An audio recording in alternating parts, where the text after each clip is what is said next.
Bem, amigo do blog Ser Flamengo, amigo da Nação Rubro-Negra, né? Túlio Rodrigues aqui, né? Hoje eu estou trazendo mais uma entrevista, faz tempo que eu não trago entrevistas aqui no canal.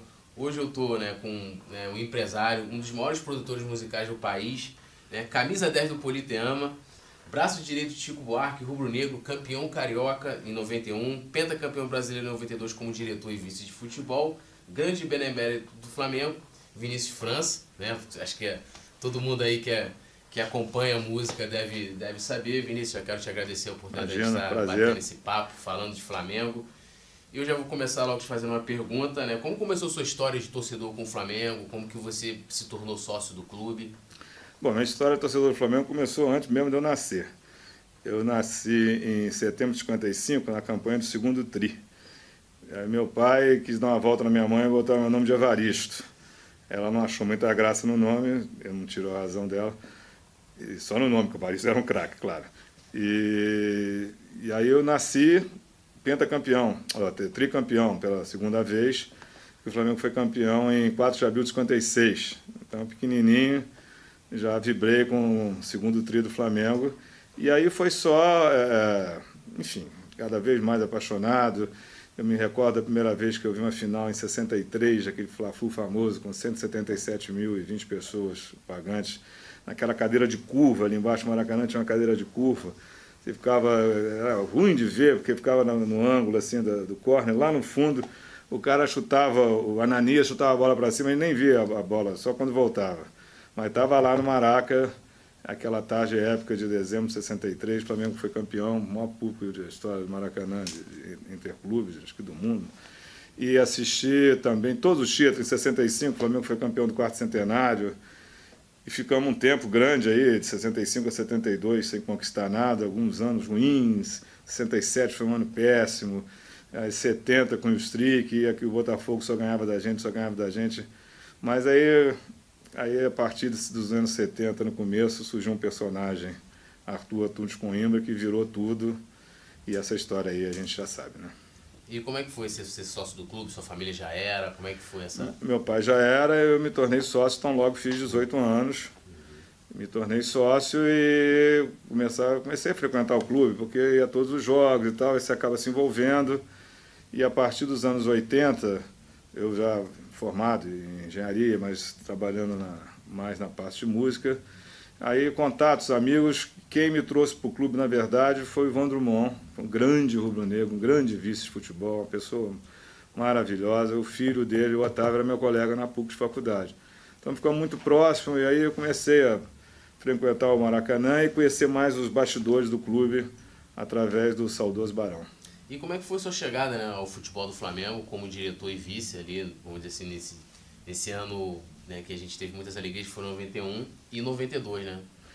Começou em 89, eu já muito próximo do Márcio Braga e tudo, na campanha do Gilberto para presidente. O Gilberto foi eleito em 89, eu já era conselheiro e tudo, muito ligado ao clube. O Gilberto convidou para ser vice-social. Então, em 89 e 90, eu fui vice-presidente social. Mas eu vivia lá dentro claro que trabalhamos muito, muita coisa boa, mas eu vivia mais dentro do campo de treino. O Flamengo treinava na Gávea, eu largava ali a minha salinha lá da Bocha e ia lá para o campo ver treino, que na verdade eu gostava, né? Então, houve a eleição em final de 90, que o Márcio ganhou, eu participei ativamente dessa campanha. Aí, quando ele tomou posse em 91, no começo, ele me convidou para ser o diretor de futebol. O vice era o Paulo Dantas. Foi o Paulo Dantas que já veio com o Márcio da FAF, foi o vice-presidente campeão do mundo, em 81. O Paulo é um cara excepcional, muito bacana. E conhecia aquilo tudo, né? Foi campeão do mundo, conhecia tudo ali do Flamengo. E 15 dias depois a gente já estava íntimo, assim, tipo, ele tem até a idade do meu pai, tipo pai e filho. Confiança recíproca absoluta. Nós começamos o trabalho trazendo o Vanderlei. A gente disputou a Libertadores, chegamos até as quartas de final, perdemos o Boca Júnior. Ganhamos aqui de 2-0, 2-1, perdemos lá 3-0 na Bombonera. Foi uma experiência brava na Bombonera. Mas e o trabalho de renovação que a gente promoveu, o Vanderlei começou um trabalho importante, aquela garotada toda que tinha sido campeão da cidade de São Paulo em 90, subiu. Júnior Baiano, Rogério, Piau, Adriano, Marcelinho, Luiz Antônio, Djalma, Nélio, E por aí vai, todo mundo subiu e o Júnior tinha voltado da Itália já em meados de 89 e o Júnior fazia o contraponto dessa garotada, quer dizer, conhecia o clube muito e foi fundamental para a montagem desse time, desse elenco que acabou campeão carioca em 91 e brasileiro em 92. No começo do campeonato carioca, o Vanderlei saiu. Foi uma saída meio conturbada e tal, e o Carlinhos era o treinador dos juniores. O Carlinhos já tinha sido campeão brasileiro em 87, que sabia tudo, né, Flamengo. Aí a gente promoveu o Carlinhos. Aí depois, era para ser interino. Eu me lembro que eu até tentei, por ser muito amigo de família, trazer o Tele para o Flamengo. O Tele já estava muito bem no São Paulo. Tinha tido uma passagem conturbada antes, 2 anos antes, por causa do problema com o Renato. Um ano até que o São Paulo, né, que é campeão do mundo. São Paulo foi campeão do mundo em 92, mas o Tele já estava no São Paulo, não pôde vir. Aí depois da segunda, terceira rodada, o Carlinhos já está... Reunimos, o Júnior falou, todo mundo, gente, vamos continuar com o Carlinhos, vamos embora. Aí ele foi efetivado e a gente conquistou o Carioca de 91, ganhando o Fluminense na final, empatou o primeiro jogo e ganhou o segundo de 4-2. Maracanã na quinta-feira, que chovia muito, tudo. Nós ganhamos esse título já com essa cara do Flamengo misturado com a garotada e uma experiência do Gilmar, que veio no começo do ano, de 91, numa troca com o Leonardo. Eu me lembro que eu fui até contra o Leonardo ir para o São Paulo, mas ele queria muito e tal, aí ele trocou o Leonardo pelo Gilmar, pelo Paulo César, que era um atacante promissor que não deu certo, pelo Adilson, zagueiro, que era muito bom. Mas o Gilmar ficou e foi importante, porque o Gotardo chegou, o Idemar, o Gilberto já tinha trazido, o Gaúcho a gente pegou emprestado em 90 e o Flamengo pagou o Palmeiras e ficou com o Gaúcho, e o Júnior ficou com essa que a gente chama de espinha do dorsal, muito experiente e muito Flamengo. Quer dizer, o Gilmar vestiu a camisa, o Gaúcho já era Flamengo, voltou, o Idemar chegou muito bem, e a gente foi contornando, isso aí foi moldando esse time, e já na conquista do Carioca, já vislumbrava um 92 muito bom, e o que acabou acontecendo. Esse ano a gente está completando 25 anos da conquista, né, do Penta, né, o primeiro Penta no Brasil. Inclusive teve uma homenagem muito bonita, né, até que você também foi lá homenageado com o grupo, né, de 92. Eu gostaria que você contasse assim, alguma história curiosa, alguma história de bastidor que talvez ninguém conheça assim, com aquele grupo, algo que, né, que vem assim na sua cabeça. Houve muitas histórias, né? Primeiro que as comemorações, começou na comemoração do final do Carioca, que a gente foi para cá do Zinho. O Zinho também foi fundamental nessas conquistas. Lá em Nova Iguaçu, e todo mundo caindo na piscina, e muita cerveja, muito churrasco para comemorar. E o grupo era muito... a garotada chegava, sempre que havia um problema, a gente fazia um churrasco na casa do Júnior, levava todo mundo, dava um puxão de orelha, e a garotada se enquadrava e tudo, isso era fundamental. Convém não esquecer que em 92, mesmo a gente ter começado um pouco claudicante, o Flamengo tem uma média de público de 42 mil pagantes. Isso hoje é uma coisa inimaginável, né? Nós fizemos uma primeira fase razoável, depois a gente foi na fase de grupo, que para chegar na última fase de grupo, antes da final, a gente jogou contra o Inter. O time foi engrenando. Jogamos contra o Inter no Maracanã, quase 100 mil pessoas. Ganhamos, o Zinho estava na forma esplendorosa, o Júnior foi artilheiro do time no Brasileiro.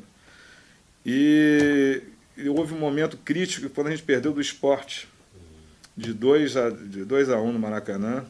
Houve na imprensa quem dizia, acabou, o Flamengo acabou assim, não sei o quê. O Júnior saiu naquela noite para se apresentar à seleção brasileira, ainda jogava. Eu sei que ele deixou um bilhete para entregar ao jogador muito bonito, dizendo que não acabou não, nós vamos dar a volta por cima, nós vamos chegar lá. E a gente marcou churrasco, confraternização, veio um pacto lá pelo título, mesmo às vezes com salário atrasado, dificuldade, reuniu o pessoal, tudo era conversado. E esses líderes, Gilmar, Gotardo, Júnior, foram fundamentais em momentos críticos. Eles sabiam, gente, se a gente ganhar, casa cheia, todo mundo vai receber. E não deu outra, né? Como você falou, né, todo mundo sabe disso, o início daquele campeonato ali de 92 foi complicado para o Flamengo. Houve um jogo, Flamengo-São Paulo 3-2, foi um dos maiores jogos da história do Maracanã, talvez. Foi um jogaço. O São Paulo tinha um timaço, o Flamengo o Gaúcho fez 2 gols, se não me engano, foi um jogo espetacular. Se quem tiver no YouTube pode ver esse jogo de janeiro de 92. E assim, como é que era, né, qual o segredo assim para você na sua avaliação, né, que foi para a virada desse grupo, né? Claro, você já falou da importância desses líderes, né? E como que era administrar, né, um grupo liderado por Júnior, que com certeza você deve ter como ídolo, né, por 81 e todos os outros anos. Conta pra gente aí um pouquinho sobre isso. Muito fácil, porque com certeza é uma situação que todo mundo quer ter. Você ter pessoas com esse talento em campo, apaixonados pelo clube, querendo vencer e abrindo mão. As pessoas já têm uma vida feita. Abria mão disso, o Júnior falava, eu tenho que ganhar esse título porque eu quero dar uma volta olímpica com meu filho. Eu prometi ao Rodrigo voltar da Itália e ser campeão. E as pessoas tinham isso. Inclusive tem uma imagem muito bonita, né? Dos dois se abraçando no final de 91, o Júnior de braço aberto, o Rodrigo chegando para abraçar. As pessoas tinham isso por amor à profissão e por amor ao clube. E isso superou essa paixão, esse amor, esse profissionalismo. Isso tudo fez superar essa dificuldade, que o Flamengo não era efetivamente no papel o melhor time. Na fase anterior, a finalíssima contra o Botafogo, o grupo do Flamengo era Flamengo, São Paulo, Santos e Vasco. O Vasco, no papel, foi líder a primeira fase toda, o Bebeto, não sei o quê, cheio de história, ganhou o primeiro jogo da gente, depois não ganhou mais. O São Paulo tinha um timaço que ia ser campeão do mundo. E o Santos também tinha um bom time. E nós conseguimos a classificação. No Maracanã não perdia para ninguém, a torcida chegava junto mesmo. E a gente fazia também bons jogos fora. Então nós conseguimos ser o líder do grupo para a final contra o Botafogo. A final contra o Botafogo, todo mundo lembra. Primeiro jogo, 3-0 com 20 e poucos minutos. O Carlinhos deu um banho de competência naquele jogo. O que vai acontecer isso, aquilo, porque o time jogava com... O Paulo Nunes revezava com o Júlio César Imperador, na final jogou até o Júlio César. E o Nélio, na esquerda, corria e voltava para dar um suporte no meio campo, porque tinha o Idemar. Imagina, no meio campo com o Idemar, Júnior e Zinho. Não tinha nenhum cabeça de bagre, marcador no sentido da palavra literal, né? No meio campo, esses garotos voltavam. E na frente, o Gaúcho, na cabeça, era imbatível e também estava numa fase fazendo gol a beça. E o Zinho também estava voando, né? E o Júnior, sem comentário, né? Era o maestro daquele time, aquela liderança e a capacidade de percepção de que é Flamengo, nos momentos críticos, nos momentos decisivos, nos momentos de inflexão, qual o caminho correto a tomar. Eu não esqueço disso, nós encostamos ali naquele do Valdo Costa, os 2 ônibus do Flamengo e do Botafogo chegando no estádio. E o Maracanã teve, na história recente, foi recorde de público, 120 mil pessoas, né, por aí. O nosso ônibus era uma alegria só, que todo mundo tocando, cantando, acreditando. A gente olhou para o lado do ônibus do Botafogo, a alegria não era a mesma. Eles já sabiam que enfrentar o Flamengo ali ia ser complicado. E não deu outra, em 20 e pouco, 30 minutos nós matamos o campeonato. Agora mudando um pouquinho de assunto, eu te apresentei no início como, né, o camisa 10 do Politeama. Eu queria que você explicasse para as pessoas o que é o Politeama, né? Essa sua paixão por peladas, né, que, né, eu acompanhando os DVDs ali do Chico Buarque, sempre vejo você com a camisa 10 e jogando muito bem, por sinal, e se você continua jogando. Claro, não, pelada, enquanto o joelho permitir, o doutor Ronco liberar, a gente está jogando. Já, sei lá, desde o final dos anos 70, tem 37 anos que a gente joga pelada lá no Recreio, toda semana, 2, 3 vezes, e é muito bom. Não se pode parar nunca de jogar bola. A gente vê cada vez mais as pessoas jogando futebol até 70, 80 anos. Isso aí é uma coisa que, por enquanto, está fora de perspectiva de parar. Jamais. Vamos embora. E o Politeama? Explica aí para as pessoas que... Politeama é um time que existe, começou como um time de botão do Chico, né? Politeama, quer dizer, muitos espetáculos. Do botão migrou para o campo. E a gente joga, já jogamos o mundo todo aí com show, sem show, na Hungria, na Europa toda, na África, tudo sem perder invicto até hoje. Há uma passagem no DVD, né, do que conta os bastidores daquele disco carioca de 2006, o Desconstrução, em que uma hora a gravação ela é interrompida, né, quando o seu celular toca o hino do Flamengo ali, e todo mundo sabe que, né, que o Chico é vamos dizer assim, um torcedor emblemático, né, do Fluminense, Eu queria que você falasse um pouquinho, antigamente na banda tinha o Wilson das Neves, claro, o grande rubro-negro. Né? Como é que é essa sua relação com o Chico, que é grande tricolor, e você é uma pessoa que trabalha com ele há anos, um grande amigo, e com o demais pessoal da banda, como era também com o Wilson das Neves, também rubro-negro. Conta um pouquinho dos bastidores aí.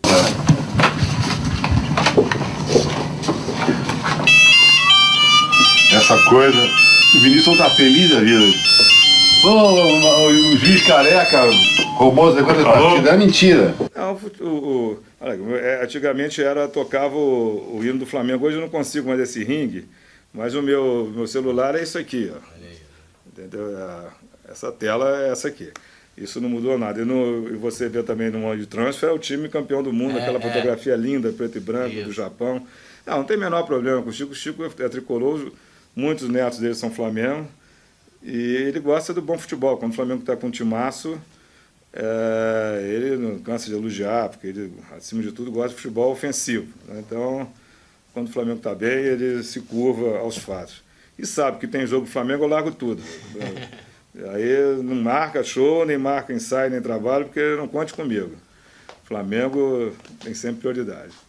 E como é que é, assim, o pessoal da banda costuma acompanhar? Como é que era o Wilson das Neves, né, que faleceu recentemente, uma perda assim, grandiosa, né, para o Brasil, uma figura, né, assim, muito expressiva, né, para o samba também. Como é que é essa relação também com ele? Como é que é com os demais também, o pessoal da banda, o pessoal gosta de futebol também? Gosto de futebol. O maestro Luiz Cláudio é vascaíno, mas também não perturba muito não. E o Das Neves era um parceiraço de Flamengo, de histórias. E o Das Neves também, como todo boleiro gosta muito de samba, o Das Neves já tinha um envolvimento grande com os jogadores. Com o Júnior, por exemplo, eu era fã dele, tocavam junto. E o Das Neves teve uma história também importante, que quando o clube do samba do João Nogueira, querido, saudoso, era na sede do Flamengo, lá na Rui Barbosa, 170. Isso no final dos anos 70. O clube do samba foi lá e foi um sucesso louco. Então eu ouvi essa mistura, esse envolvimento de futebol e música e samba. Então tem sempre essa... E claro, o Flamengo janta todos eles, né? Soberano. Claro. Né? Em 2010 você teve uma outra passagem, né, como vice de futebol, você trabalhou com o Zico, né? Eu gostaria que você falasse como é que foi trabalhar com o Zico, mesmo tendo sido uma passagem bem conturbada ali. Acho que aquele ano ali pra gente era fadado realmente a tudo que aconteceu pelas questões extracampo. Mas como é que foi trabalhar com o Zico, tendo o Zico como diretor de futebol, assim, a sua visão como torcedor e também como dirigente do clube? Ali o Zico chegou para ser o manager de futebol e estatutariamente teria que ter um vice-presidente. Né? O Flamengo tem que ter futebol e remo, são atividades sagradas no estatuto. Ele me convidou, se eu não queria ser o vice dele. Falei, claro, você vai fazer tudo, eu estou aqui ao seu lado porque precisar. Mas foi uma passagem muito rápida, porque inexplicavelmente, não dá para entender até hoje, porque não deu nem para esquentar. 2 meses já estava saindo fora. Ele começou a sofrer pressão interna no clube de uma maneira inexplicável e que ele forçou a sair. O maior ídolo da história do Flamengo, o Zico, o maior da história do Flamengo, o senhor Arthur Antunes Coimbra, é um caráter excepcional, acima de qualquer... Imagina, um dos caras mais bom caráter que eu conheço na minha vida, filho, Dona Matilde, e não pode dar outra coisa, aquela família, o pai dele, enfim, sofrer pressão, ele largou tudo, claro. E aí eu entrei com ele, saí com ele, sem dar tempo da gente fazer nada. E você, assim, você pretende algum dia, ou tá aberto a isso, assumir alguma pasta no Flamengo, ou voltar pro futebol? Você tem essa pretensão? Você tá aberto a isso dentro do clube? Olha, o Flamengo chamou, a gente tem que ir sempre, né? Então não descarto nada. Embora hoje o futebol mudou muito, porque o vice-presidente de futebol hoje, imagina, ele tem que se dedicar... Antigamente você armava um esquema que você passava na Gávea à tarde, ou estava sempre disponível, mas não precisava de ter aquela permanência que hoje exige o cargo. Então, infelizmente, hoje, mesmo se convidado, não poderia por causa do trabalho. Mas eu não descarto nunca a possibilidade de um dia, quando o Flamengo precisar, estar sempre à disposição. Bom, eu quero te agradecer, Vinícius, assim, um prazer. Eu até falei com você aqui em off, né, que eu já te vejo na Gávea há uns 2 anos ou mais, mas também a minha admiração pela sua pessoa, né, pelo seu trabalho, né, que eu acompanho, né, eu sou um fã do Chico Buarque, E eu sempre fiquei meio assim, né? Pô, vou lá falar com ele, não vou. E até um dia que eu tive coragem de falar com você, foi um prazer enorme te bater esse papo, saber um pouquinho dos bastidores ali de 92, que foi, pra mim, um ano muito especial, que é quando eu começo a acompanhar futebol. E eu sempre termino minhas entrevistas, meus papos, né? Que é bem informal, pedindo para que o entrevistado deixe um recado para a nação rubro-negra.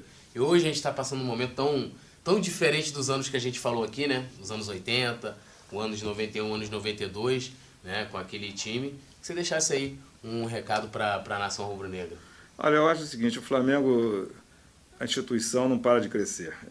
Eu tenho exemplo, eu nem contei essa história aqui, em 91 eu estava na Suíça, a gente estava fazendo um torneio de Berna. Estava andando lá em Berna, estava até andando com o Júnior, depois do almoço, assim, aquela conversa, aquela resenha, de repente eu vejo um cara do outro lado da rua, um suíço, com a camisa do Flamengo surrada. Eu falei, pô, essa camisa deve ser dos anos 70, 80, eu chamei o cara lá, vem cá, você foi o cara que sabia tudo do Flamengo, um suíço, eu falando com ele lá em francês e tal, falei, vamos lá no hotel que eu vou te dar uma camisa nova. Aí chegamos lá no hotel, falei, Babão, pega uma camisa aí nova, isso aqui, dei pro cara, ele ficou louco. Quer dizer, o Flamengo é isso, é uma coisa, a instituição não para de crescer, a gente vê a cada momento o nosso crescimento, essa loucura que é ser Flamengo. Eu só espero que isso não pare e que a gente se torne cada vez maior. Eu acho que a nossa ambição é o mundo. Eu quero que o Flamengo dispute sempre com o Real Madrid, o Barcelona, o Bayern, o time da Inglaterra. Esse é o nosso patamar. E nunca esquecer também nunca de ganhar os cariocas, claro.